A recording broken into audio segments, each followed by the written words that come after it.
ان کے بیچ میں رکھنے ڈالتا ہے کہ ان کو دین کی طرف راغب ہونے نہیں دیتا. بیکار محض گفتگو گھنٹوں چلے گی دین کے لیے. اگر ہم اس محفل میں جا کر اگر ہم جو ہے ایک چھوٹا ایک جملہ دین کا بھی بول دیں تو فوراً وہ لوگ وہاں سے اٹھ جائیں گے.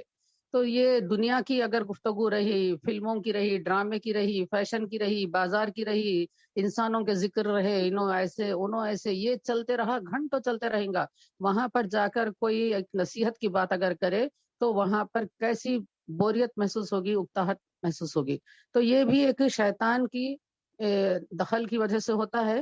اور چوتھا موقع جو بزرگان دین نے بتایا ہے کہ شیطان انسان کے اوپر آسانی سے حملہ کرتا ہے، وہ ہے جب یہ بہت زیادہ میل ملاپ کرتے ہیں. یعنی ضرورت سے زیادہ میل ملاپ کرنا ہے، ایک دوسرے کی ضروریات کو پورا کرنا ہے، ملاقات کرنا ہے، کیفیتیں لینا ہے اور معاملات نبھانا ہے، یہ سب صحیح ہے. لیکن لغو ملاقاتیں جو ہوتی ہیں، بیکار ملاقاتیں جو ہوتی ہے، صرف ٹائم گزاری کے لیے جو بیٹھا جاتا ہے، ٹائم پاس نہیں ہو رہا، ان کے پاس چلے جائیں گے، ان کے پاس چلے جائیں گے. ٹائم ہے کس کے پاس؟ ٹائم مقرر کیا ہوا ٹائم ہے، زندگی کا وقت ہمارا مقرر ہے. اتنا ٹائم ہونے کے بعد اللہ تعالیٰ ہم کو بلانے والے ہیں، جب تک ہم کو عمل کرنا ہے. تو اس کے لیے ہم اپنے جو فرائض ہے، جو ذمہ داریاں ہیں، جو واجبات ہیں ہمارے، ہم وہ کرنے کے بعد رجوع اللہ ہونے کی کوشش کریں، ذکر و اذکار میں رہیں، تلاوت میں رہیں، نفل نمازوں میں رہیں، دینی کتب کے مطالعے میں رہیں، اپنے آپ کو اس میں مصروف رکھے تاکہ ہم اللہ کے قریب ہو سکے. تو یہ چیز جو ہے تنہائی ہم کو عطا کرتی ہے اگر ہم فارغ ہو جاتے ہیں. حدیث میں یہ بات بتائی گئی ہے کہ جو وقت انسان کو فارغ ملتا ہے، جو انسان اپنے آپ کو فری محسوس کرتا ہے، وہ اللہ کی نعمت ہے. اس نعمت کی ہم کو قدر کرنا چاہیے کہ اللہ نے مجھ کو ذمہ داریوں سے آزاد رکھا، یہ وقت ملا، میں یہ اللہ کی قدرت پہ غور کروں، اللہ کے کلام میں تدبر کروں، دین کی کچھ باتیں سیکھوں، کسی کو سکھاؤں، یا ذکر کروں، نماز پڑھوں. یہ اس طریقے کا معاملہ ہونا چاہیے. یہ نہیں ہو کہ کیا کرتے ہیں، بیکار کے میل ملاپ ہوتے ہیں اور شوخیہ وہ تفریحات ہوتی ہے، ادھر چلے ادھر چلے پیسے خرچ کرتے ہوئے. تو یہ وہ مقامات ہیں، یہ وہ وقت ہے جبکہ شیطان انسان کو بھٹکاتا ہے. تو یہ 4 مواقع ایسے ہیں، میں سمجھتی ہوں انشاءاللہ میں اور آپ آئندہ سے ان چیزوں سے انشاءاللہ تعالیٰ بچنے کی کوشش کریں گے. اللہ تعالیٰ ہم سب کو توفیق دے کہ بسیار خوری سے، یعنی کہ زیادہ کھانے سے اور کھانے کے شوقین بننے سے. کبھی کبھار طبیعت چاہتی ہے پکائیے، کھائیے، اچھا اپنے اہل و عیال کو بھی کھلائیے، لیکن یہ نہیں کہ ڈیلی ہماری روٹین یہی بن جائے کہ اس کے بغیر ہمارے حلق سے ہی نہیں اتر رہا. ایک ٹائم بھی ہم کو تھوڑا فرق نہیں ہونا، ہمیشہ ان کو جو ہے توے پہ کی روٹی ہونا، ہمیشہ ان کو گوشت ہونا، ایسے ایسے باتیں بعض لوگ سناتے. تو یہ چیز جو ہے مومن کی شان نہیں ہے، یہ تو منافق کی شان ہے. ایک مرتبہ ایک شخص نبی کریم صلی اللہ علیہ وسلم کے پاس آئے اور تو رسول اللہ صلی اللہ علیہ وسلم نے ان کو دودھ کا ایک پیالہ پیش کیا. تو وہ فوراً گٹ گٹ گٹ وہ دودھ پورا پی لیے.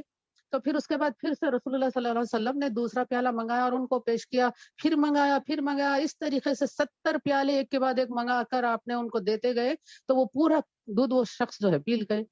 پھر اس کے بعد یہ ہوا کہ دوسرے دن وہ رسول اللہ صلی اللہ علیہ وسلم کے پاس تشریف لائے تھے، کچھ واقعہ ہے اس کا، تو اور وہ دامن اسلام میں سے وابستہ ہو گئے. پھر اس کے بعد رسول اللہ صلی اللہ علیہ وسلم نے ان کو پھر سے دودھ کا پیالہ پیش کیا، تو وہ پھر وہ دودھ نوش فرما لیے. تو پھر سرکار دو عالم صلی اللہ علیہ وسلم نے دوسرا پیالہ منگوایا. تو انہوں نے کہا کہ یا رسول اللہ اب حاجت نہیں ہے.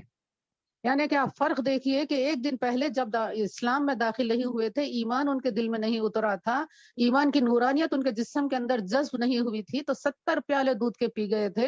اور جب ایمان آ گیا جسم کے اندر تو اب یہ حالت ہے کہ رحمت عالم صلی اللہ علیہ وسلم دودھ آپ عطا فرما رہے ہیں ایک پیالہ، اور وہ اس پہ ان کو سیرابی ہو رہی ہے. اس کے بعد دوسرا پیالہ یہ پینے کی حاجت اپنے اندر محسوس نہیں کرتے. تو یہ فرق دیکھیے کہ یہ مومن اور یہ منافق. تو سرکار دو عالم صلی اللہ علیہ وسلم نے یہ فرمایا کہ منافق 70 پیٹ سے کھاتا ہے، مومن کا ایک پیٹ ہوتا ہے اور منافق کے 70 پیٹ ہوتے ہیں. تو پھر دیکھیے کہ کم خوری کے جو ہے اتنے فائدے ہوتے ہیں. تو بہرحال اللہ تعالیٰ رمضان کے مہینے میں، کیونکہ آج جس عنوان پر میں بات کرنا سوچی تھی کہ وہ رمضان ہے، اور رمضان ہے، روزہ ہے، قرآن ہے، تقویٰ ہے. اور یہ چاروں الفاظ کو اگر ہم ملا کر دیکھیں گے تو یہ چاروں بات الفاظ کا جو تعلق ہے یہ روحانیت سے ہے، باطن سے ہے. یہ باطن کی اصلاح کرنے کے لیے یہ چاروں باتیں ہیں جو کوئی ہم کو رمضان المبارک میں ملتی ہیں. اور جو سال بھر کا جو ہمارا معاملہ ہوتا ہے وہ انسان کا وہ ہمارے اپنے جسم کی دیکھ بھال کے لیے رہتا ہے.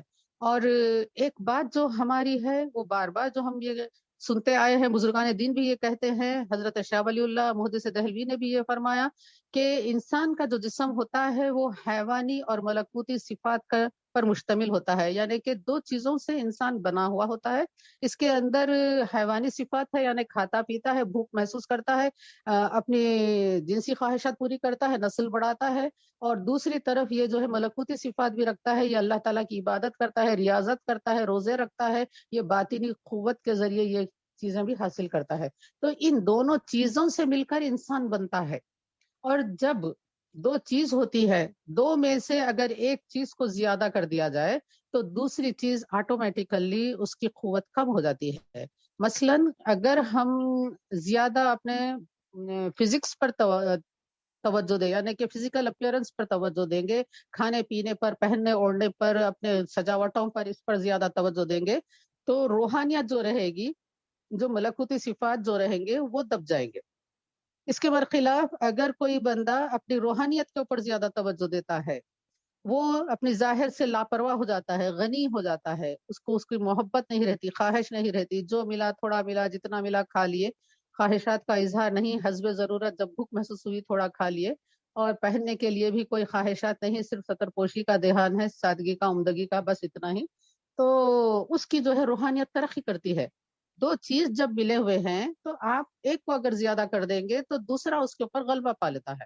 تو اسی لیے اس میں بیلنس مینٹین کرنے کے لیے روحانیت میں اور ظاہری ظاہری اعمال میں ہمارے بیلنس پیدا کرنے کے لیے اللہ تعالیٰ نے روزے عطا کیے ہیں. تو روزے میں یہ ہوتا ہے کہ بندہ جب بھوک کی کیفیت میں یہ رہتا ہے تو اس کی نورانیت جو بڑھ جاتی ہے، قلب کی کیفیت جو بڑھ جاتی ہے.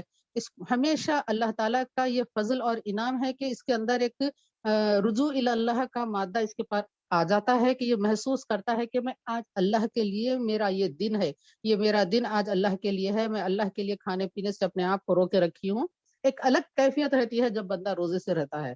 تو یہ کرتے ہیں. تو یہ کیوں کرتے ہیں؟ یہ کیا اللہ تعالیٰ نے اس کا مطلب اس کی غرض بتائی، لعلکم تتقون. اس سے قوی امید ہے کہ تم تقوی والے بنو گے. یعنی کہ یہ بھی نہیں ہے کہ گارنٹی نہیں ہے کہ کسی نے روزہ رکھا اور تقوی والا بن گیا. تقوی والا جب بنے گا جب روزے کو روزے کے حق کے حساب سے رہنا ہے. روزہ ایسا نہیں جیسے کہ احادیث میں بتایا گیا مفہوم ہے کہ بعض روزے دار ایسے ہوتے ہیں جن کو روزے ان کو سوائے بھوک اور پیاس کے کچھ نہیں دیتے. اللہ نہ کرے ہمارے روزے ایسے رہے. اور بزرگان دین نے بتایا کہ بعض روزے دار ایسے ہوتے ہیں کہ ان کے روزے بالکل طفلی روزے ہوتے ہیں، جیسے کہ چھوٹے بچے روزے رہتے ہیں، ان کو کچھ زیادہ اس کی گہرائی اور معنی معلوم نہیں رہتے، صرف کھانے پینے سے رکنے کو وہ روزہ سمجھتے ہیں. ویسے ہی بعض روزے دار رہتے ہیں. تو اللہ تعالیٰ ہم کو محفوظ رکھے. تو اچھے روزے دار وہ ہوتے ہیں جو شعور اور اعتبار اور غور و فکر کے ساتھ اپنے جسم کے تمام اعضاء کے ساتھ روزہ رکھتے ہیں. اور اس کے لیے ضروری ہوتا ہے کہ ہم اپنے تمام ظاہری اعمال کو بھی درست کریں، اور بالخصوص حواس خمسہ جو ہوتے ہیں، یعنی کہ دیکھنے کی قوت، سننے کی قوت، چکھنے کی قوت، چھونے کی قوت، جو کہ جو 5 سینس آرگنس ہوتے ہیں انسان کے، آنکھ، ناک، کان، زبان اور جلد جو ہوتے ہیں، ان تمام اعضاء کو قابو میں رکھنے کا نام روزہ ہوتا ہے. کیونکہ یہ چیزیں ایسی ہیں، آنکھ اور کان اور ہاتھ پیر جو کہ جلد کہ میں نے اگر ہم لے تو پورا جسم ہی آ جاتا ہے، ان تمام کے انوالومنٹ کے بغیر انسان کوئی گناہ نہیں کر سکتا اور نہ کوئی نیکی کا کام بھی کر سکتا ہے. تو یہ سینس آرگنس کا استعمال ہونا ضروری ہے. اگر آپ قرآن مجید پڑھ رہے ہیں تو آپ کو آنکھ سے دیکھنا ضروری ہے، زبان سے پڑھنا ضروری ہے، اور آپ سن رہے ہیں تو کان سے سننا ضروری ہے، سوچ رہے ہیں تو آپ کو دماغ استعمال کرنا ضروری ہے، پکڑ رہے ہیں تو آپ کی جلد استعمال ہونا، ہاتھ استعمال ہونا ضروری ہے. اسی طریقے سے اگر کوئی گناہ کے کام کر رہے ہیں، ٹی وی دیکھ رہے ہیں، تو اس وقت بھی آنکھ، کان، زبان یہ سب استعمال ہی ہوں گے. تو اب یہ انسان کے اختیار میں ہوتا ہے کہ بندہ اپنے اعضاء کو کس طریقے سے استعمال کرتا ہے. تو بہرحال روزے کے اندر ان تمام حواس خمسہ کو اپنے اختیار اور کنٹرول کے ساتھ صرف نیکیوں کے لیے استعمال کرنا، یہ روزے کا کمال ہوتا ہے.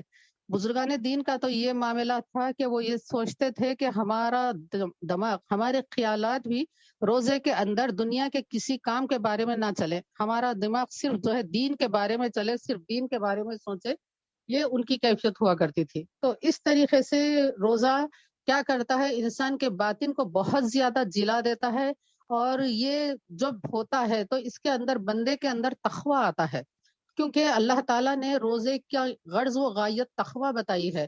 اور ہم یہ دیکھتے ہیں کہ قرآن مجید میں جہاں پر رمضان المبارک کا ذکر ایک مرتبہ آیا ہے، روزے کا بھی اتنا زیادہ نہیں آیا ہے، روزے کی فرضیت کی آیت ایک آئی ہے، اور اس کے بعد قرآن مجید کا ذکر آیا ہے، قرآن مجید کی فضیلت کے بارے میں آیا ہے، اور ان تین چیزوں سے جو بندے کو حاصل ہونے والی چیز ہے وہ تقویٰ ہے۔ تقوی کا ذکر قرآن مجید میں 61 ٹائمز آیا ہے۔ 61 ٹائمز اللہ تعالیٰ بندے کو توجہ دلاتے ہیں کہ تقوی اختیار کرو، تقوی اختیار کرو۔ تو یہ تقوی کب اختیار کر سکتا ہے بندہ؟ جب وہ ان تمام باتوں سے گزرے گا، رمضان کا پاس اور ادب رکھے گا، روزے کا رکھے گا، قرآن مجید کا رکھے گا، تب کہیں جا کر بندہ تقوی اختیار کر سکتا ہے۔ اور جو بندہ تقوی اختیار کرتا ہے تو اس کے تعلق سے اللہ تعالیٰ نے یہ فرمایا کہ اللہ تعالیٰ متقیوں کو پسند کرتا ہے، فَإِنَّ اللَّهَ يُحِبُّ الْمُتَّقِينَ، اللہ تعالیٰ متقیوں کو پسند کرتا ہے۔ اور جو متقی ہوتا ہے، جو رمضان کے روزے رکھتا ہے، وہ کیا کرتا ہے؟ رسول اللہ صلی اللہ علیہ وآلہ وسلم نے فرمایا کہ رمضان صبر کا مہینہ ہے، بندہ صبر کے بغیر کوئی کام نہیں کر سکتا، صبر ہر چیز میں ہم کو صبر اختیار کرنا پڑتا ہے۔ اگر آپ کسی سے سوال کر رہے ہیں تو جس کے سامنے سوال کیا جا رہا اس کو بھی صبر ہونا چاہیے کہ سوال پورا سنیں، توجہ کے ساتھ سنیں، اور جب وہ جواب دیا جا رہا ہے تو سننے والے کو بھی چاہیے کہ وہ صبر اختیار کرے، جواب کو پوری توجہ کے ساتھ سنیں، وقت دے کر سنیں۔ تو بہرحال چھوٹی بڑی ہر بات میں بندے کو صبر اختیار کرنا پڑتا ہے، تو روزہ جیسی بڑی عبادت بغیر صبر کے یہ ممکن ہی نہیں ہے۔ تو صبر اختیار کرنا ہوتا ہے، اور رسول اللہ صلی اللہ علیہ وآلہ وسلم نے بتایا کہ رمضان صبر کا مہینہ ہے، اور صبر کرنے والوں کو اللہ تعالیٰ کیا فرماتے ہیں کہ ان اللہ مع الصابرین، اللہ تعالیٰ صبر کرنے والوں کے ساتھ ہو جاتا ہے۔ اور پھر رمضان میں انسان جو ہے نیکیوں کی طرف سبقت کرتا ہے۔ کیوں اللہ تعالیٰ رمضان کے مہینے میں احادیث مبارکہ میں یہ بات بتائی گئی کہ رمضان کی نیکیوں کا اجر بڑھا دیا جاتا ہے۔ عام دنوں میں جو فرض ادا کرتا ہے بندہ، تو رمضان کے مہینے میں بھی اپنے فرائض ادا کرتا ہے تو اس کے ثواب 70 فرائض کے برابر کر دیا جاتا ہے، یعنی کہ ایک دن کی ایک نماز کو 70 دن کی نماز کے برابر ثواب دیا جاتا ہے۔ ویسے ہی نفل کو فرض کے برابر ثواب دیا جاتا ہے، اور نیکیوں کا صلہ بڑھا دیا جاتا ہے۔ تو یہ اللہ تعالیٰ نے یہ انسینٹیوز کیوں رکھے ہیں، یہ انعامات کیوں رکھے ہیں، یہ رمضان کے ساتھ خاص کیوں کیے ہیں پروردگار رحیم و کریم، غفور و رحیم ہمارے مالک؟ کیونکہ بندے نیکیوں کے لالچ میں یہ کام کرے، زیادہ سے زیادہ ثواب پانے کے لالچ میں رمضان سے فیض پائے، کچھ وہ نیکیاں کرنے والے رمضان میں ضرور بن جائیں۔ کیوں؟ تو پھر اللہ تعالیٰ قرآن مجید میں ارشاد فرماتا ہے احسنوا ان اللہ یحب المحسنین، تم نیکیاں کرو، اور اللہ تعالیٰ نیکیاں کرنے والے کو پسند فرماتا ہے۔ تو بندہ اس میں کتنی نیکیاں کرتا ہے، روزے دار کو افطار کرانے کی دھن رہتی ہے، غریبوں کو غلہ دلانے کی دھن رہتی ہے، زکوٰۃ کے ڈسٹریبیوشن کا کام ہوتا ہے، نفیل صدقات کا رہتا ہے، رشتہ داروں کی خبر گیری رہتی ہے، غرض کے الحمدللہ مسلمان بہت کھلے دل کے ساتھ رمضان میں اپنے اوقات کا اور اپنے مال کا اللہ کی راہ میں لگانے کا اہتمام کرتا ہے۔ اللہ تعالیٰ ہم سب کو ہدایت دے۔ تو یہ نیکیاں کمانے کا مہینہ ہے، اللہ تعالیٰ اس میں ترغیب دیتے ہیں، اور یہ نیکیاں حاصل کرنے کے لیے جو ہماری راہ میں روڑے اٹکاتا ہے وہ شیطان ہے، تو وہ اللہ تعالیٰ وہ بھی انتظام کیا ہے پروردگار، شیاطین کو زنجیروں میں جکڑ دیا جاتا ہے کہ میرے بندے نیکیوں کی طرف لپکیں گے، اے ملون تو ان کی راہ میں رکاوٹ نہیں بننا۔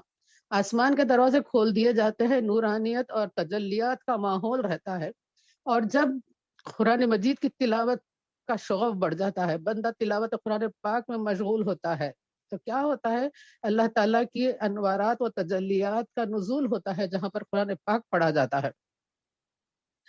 تو جب یہ انوارات اور تجلیات کا نزول ہوتا ہے تو اس سے بندے کو فیض پانا ہوتا ہے، یہ بندے کے اوپر بھی یہ انوارات اور تجلیات کا عکس آنا ضروری ہوتا ہے، اور اس کے لیے یہ ضروری ہے کہ بندے کا باطن اچھا رہے، اس کے لیے بندے کے اندر تقویٰ رہے، اس کے اندر یہ حجابات ہٹے، اور اللہ تعالیٰ کے کلام کے تلاوت کے وقت جو تجلیات نازل ہوتی ہے اس سے بندہ فیضیاب ہو۔ اور بندہ یہ کیا کرتا ہے، تلاوت پاک جب ہوتی ہے، سماعت قرآن جب ہوتا ہے، تو اپنے گھروں کو صاف ستھرا کرتے ہیں، خود کو صاف ستھرا رکھتے ہیں، معطر کرتے ہیں، اپنے آپ کو اچھے لباس سے صاف پاک رہنے کی کوشش کرتے ہیں، اور یہ طہارت اور یہ نفاست کا انتظام بھی یہ رمضان المبارک کے مہینے سے بہت زیادہ خاص ہے۔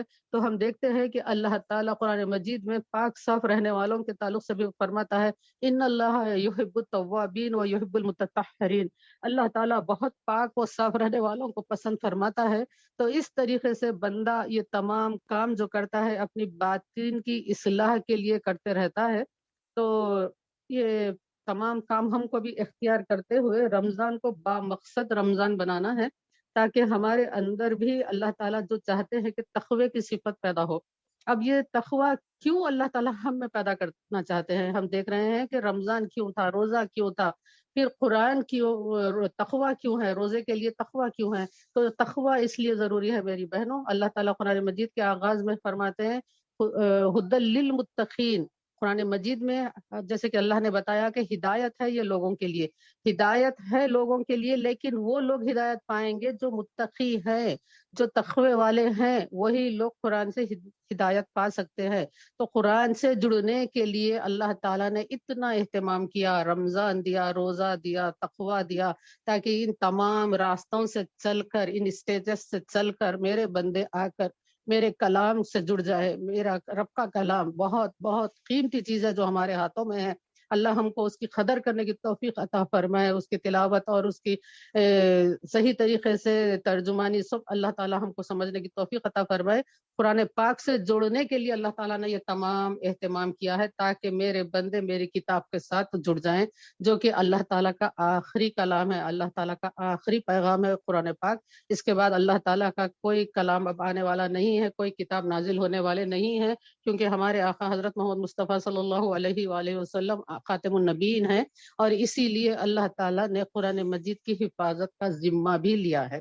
قرآن مجید کی حفاظت کے لیے اللہ تعالیٰ نے فرمایا کہ اِنَّا نَحْنُ نَزَّلْنَا الذِّكْرَ وَإِنَّا لَهُ لَحَافِظُونَ، یعنی کہ اس کلام کے نازل کرنے والے، اس ذکر کے نازل کرنے والے ہم ہی ہیں، اور ہم ہی اس کی حفاظت کریں گے۔ حفاظت اللہ تعالیٰ فرما رہے ہیں، اسی لیے 1450 سال کے قریب سے الحمدللہ قرآن پاک کی تلاوت ہو رہی ہے، اور اس میں ایک نقطے کا فرق ہے نہ، اور نہ ایک زیر و زبر کا فرق ہے۔ اور دشمنان اسلام اس کی لاکھ کوشش کرتے ہیں کہ قرآن مجید کی توہین کے اوپر آ جاتے ہیں، جیسے کہ کل کی تفسیر میں ہم الحمدللہ بہت تفصیل کے ساتھ بات سنے تھے کہ اس کی توہین کرنے والوں کو اللہ تعالیٰ بڑا دردناک عذاب دیں گے انشاءاللہ آخرت میں۔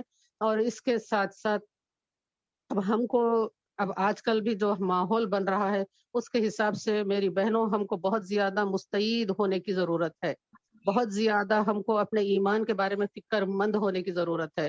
میں یہ کئی عرصے سے یہ بات کہہ رہی ہوں، عرض کر رہی ہوں کہ اب ہم کو اپنی جائیداد اور پیسے کے بارے میں فکر کرنے کی ضرورت نہیں ہے۔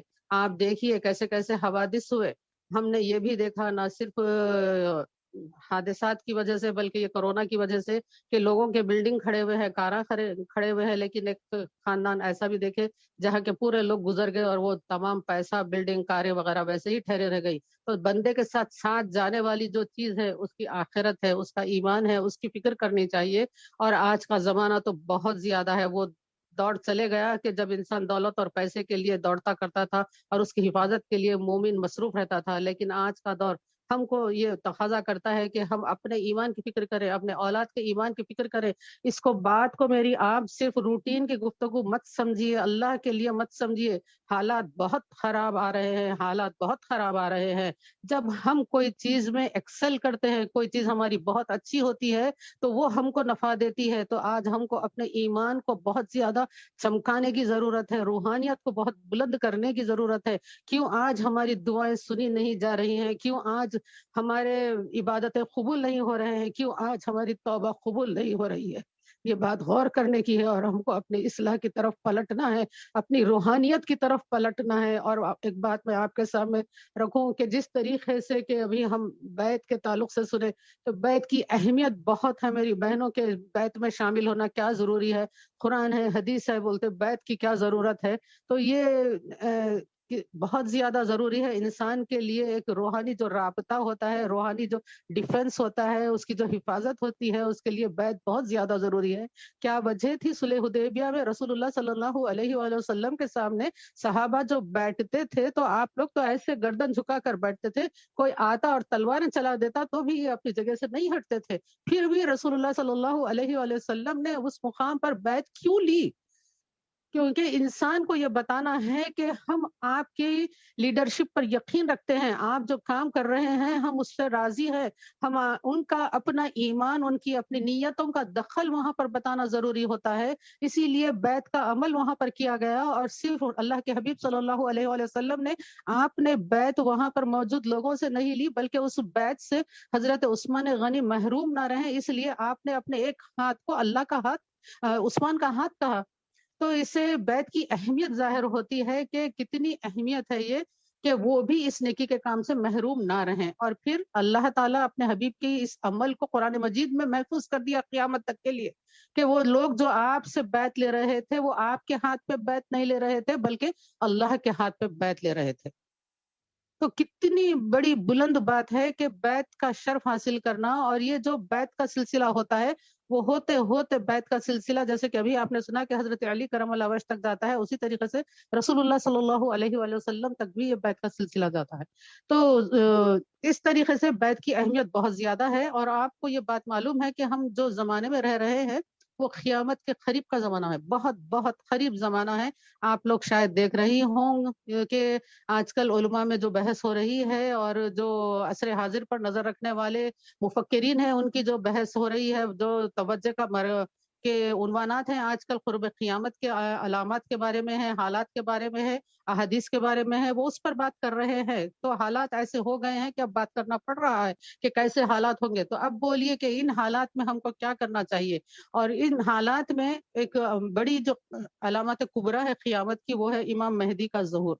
امام مہدی کا ظہور جب ہوگا تو آپ سوچئے کہ جب آپ کعبۃ اللہ کے پاس، حجر اسود کے پاس جب آپ اعلان کریں گے کہ میں مہدی ہوں، تو لوگ پورے جو ہے نیک علماء جو رہیں گے وہ ان کے ہاتھ پر بیعت کریں گے، امام مہدی کے ہاتھ پر بیعت کرنے کا شرف حاصل کریں گے۔ اللہ تعالی ہم کو بھی وہ شرف سے مالا مال کرے، ہماری اولاد کو بھی مالا مال کرے۔ تو وہ امام مہدی کے ہاتھ پر بیعت کون کرے گا؟ جو بیعت کا اقرار کرتا ہے، جو بیعت کی اہمیت کو مانتا ہے، وہ امام مہدی کے ہاتھ پر بیعت کرے گا۔ اور وہ جو بیعت کا قائل ہی نہیں ہے وہ کس طریقے سے امام مہدی کے ہاتھ پر بیعت کر سکتا ہے؟ تو بہرحال بیعت اچھے سلسلے والے بزرگ سے بیعت میں شامل ہونا ہم کو نفع دیتا ہے، اور اس سے فیض ملتا ہے۔ ہوتا یہ ہے کہ جس سے نسبت ہو جاتی ہے۔ آپ دیکھیے کہ اگر کوئی ایک محلے میں کوئی نامور انسان ہے یا کوئی ایک اسٹرانگ پرسنالٹی ہے، تو اس کے بچوں کو کوئی محلے والے ستانے کی جرت کرتے نہیں ستاتے، ارے ان کا بیٹا ہے بھائی، ان کو ستائیں گے تو وہ لڑنے کے لیے آ جاتے، نہیں بہت زیادہ لڑائی کا معاملہ ہو جاتا، کچھ بچہ ستایا بھی تو برداشت کر لیتے، نہیں بیٹے جاؤ۔ اس کے بجائے کمزور جو رہتا ہے، جو بیچارہ غریب رہتا ہے، اس کا بچہ اگر ذرا بازو سے لگ کر بھی گیا تو اس کو تھپڑ مار دیتے، جھڑکی دے دیتے۔ کیوں؟ اس کا جو ولی ہے، اس کا ولی اسٹرانگ نہیں ہے، مضبوط نہیں ہے۔ اس طریقے سے روحانیت میں بھی جب کوئی ہمارا ولی بن جاتا ہے، جب کوئی ہمارا لیڈر بن جاتا ہے، تو اس سے شیطان گھبراتا ہے، شیطان زیادہ وسوسے اور رخنے نہیں ڈال سکتا۔ اور سب سے بڑی بات، عبادتوں میں خشوع و خضوع نصیب ہوتا ہے، عبادتوں میں لذت آتی ہے، اور ایمان محفوظ رہتا ہے، اور انشاءاللہ تعالی ہمارا خاتمہ ایمان پر رہے گا۔ اللہ تعالیٰ سے دعا کرتی ہوں کہ اللہ تعالیٰ ہم سب کو آج ایک ایسا ماحول رہا کہ ہم بہت ہی بے تکلف اپنے اپنائیت کے ساتھ ہم نے گفتگو کی۔ اللہ تعالیٰ ہمارے اس جڑنے کو قبول فرمائے، اور اللہ تعالیٰ اس رمضان میں ہم سب کو اللہ تعالیٰ رمضان کی قدر کرنے والا بنائے، روزوں کو اعلیٰ معیاری روزے رکھنے کی توفیق نصیب فرمائے، تلاوت کلام پاک کے ذریعے اللہ تعالیٰ وہ تمام چیزیں ہم کو نصیب فرمائے جو اللہ تعالیٰ ہم کو دینا چاہتے ہیں، اور اس کے ذریعے اللہ تعالیٰ ہم میں وہ تقوی کی صفت پیدا کرے جس کی وجہ سے ہمارا سارا سال پھر اللہ کی مرضی کے مطابق رسول اللہ صلی اللہ علیہ وآلہ وسلم کی اتباع میں اطاعت میں گزرنے والا بن جائے۔ اللہ تعالی ہم سب سے راضی ہو اور ہر شر سے ہم سب کی حفاظت فرمائے۔ اور ہم کو یہ چاہیے کہ ہمارے بچوں کے دلوں میں قرآن کی عظمت بٹھائیے، کیونکہ آج دشمنان اسلام قرآن پر بہت زیادہ اعتراضات کر رہے ہیں۔ انٹرنیٹ کا ماحول دیکھیے کیا چل رہا ہے۔ خوشائند بات یہ ہے کہ ہمارے کچھ نوجوان بچے اس جانب توجہ کر رہے ہیں، کام کر رہے ہیں کہ کس طریقے سے یہ گستاخوں کا جواب دینا چاہیے۔ تو قرآن مجید پر اعتراضات آپ کو معلوم ہے کہ میسج میں ڈالی تھی اس کے اندر گروپ میں کہ دعاؤں کا خاص اہتمام کرے۔